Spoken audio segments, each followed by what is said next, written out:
The award for educational leadership and innovation recognizes those efforts to shift or guide not only students' learning, but also how other instructors teach.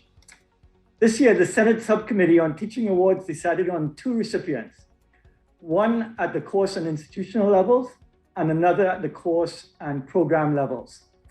It is my pleasure to present the first award to Professor Joel Baetz.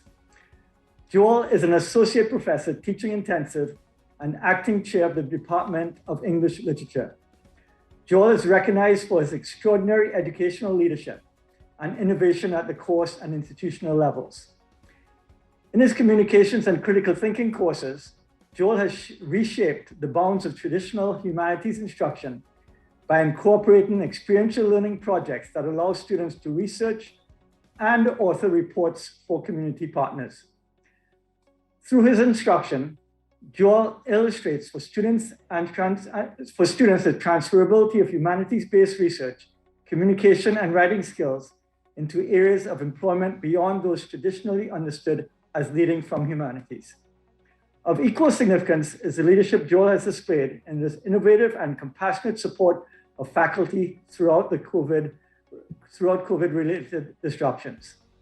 While director of the Center for Teaching and Learning, Joel was unfailingly responsive to faculty's questions and priorities, helping instructors from diverse programs to navigate from in-person to remote instruction. He developed resources on remote course design and instruction, including Going the Distance, a course in which over 300 instructors engaged. Faculty recognize the wide reach of Joel's teaching and learning innovations, noting that his work is everywhere, manifest in the best aspects of Trent's pedagogy. Joel, congratulations, and happy to hand over to yourself. Thank you, Michael. I do have some prepared remarks, and I will get to them, but I also wanted to add my voice to the chorus of people who are recognizing David Newhouse. He is, as he has been in the chat, the first to tell you that his work has always been collaborative, but I'm also happy to see his efforts to support, to bring attention to Indigenous knowledges and practices at this university acknowledged and celebrated. I want to say special congratulations to David. But today, in these remarks, I'm thinking of a poem. I'm thinking of Ross Gay's unabashed catalog of gratitude. And I'm thinking of that poem for 2 reasons.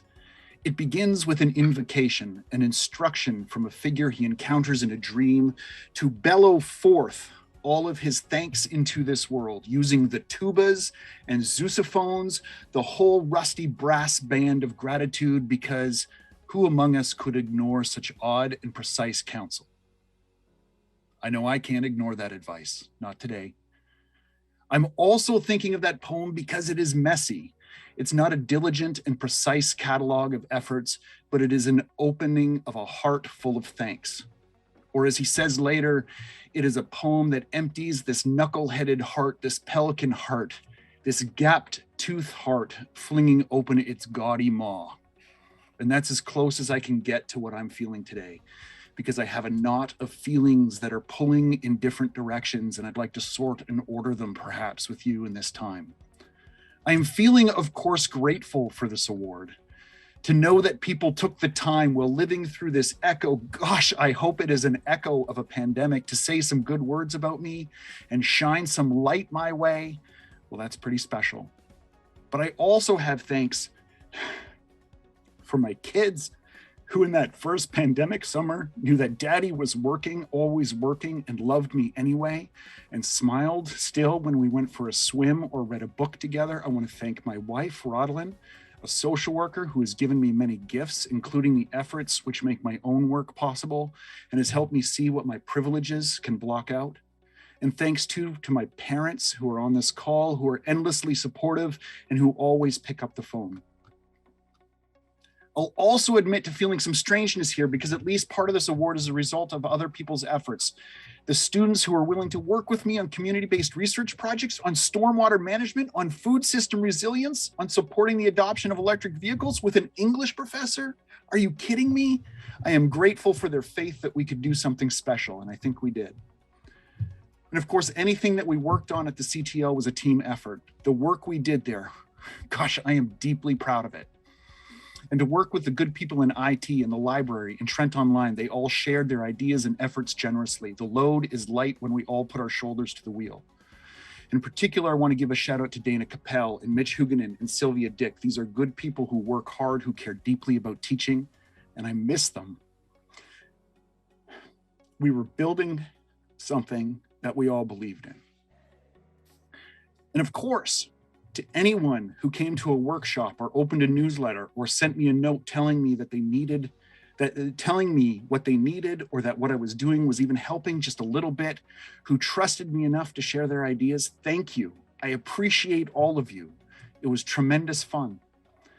And finally, I'll say that I received this award with a sense of humility, that my efforts have somehow fallen short. And what I really need to do is spend my time at Trent living up to the standard of this award. So I want to end here with a promise, really a wish for myself. It's about courage, which is fitting because the word courage comes from the French word meaning heart. And I seem to be emptying mine or making mine sing with the sousaphones, just like Ross Gay said. The promise I want to make, the wish I have for myself, is to have courage in these times that need it most. Courage to tell the truth. Courage to listen generously and to hear not the symptom, but the source of joy or anger or confusion. Courage to hold fast when the water's rough, and courage to approach the world with a kind of gentleness for myself and others. Courage to realize that empathy is always needed, but it's never enough. It's our actions that always matter when we're building an equitable future. And courage to continue to feel or shoulder the massive responsibility of being a teacher, guiding students to better habits of mind and ways of doing and being, and to meet that with a sense of creativity and certainty and joy. Thank you for having me.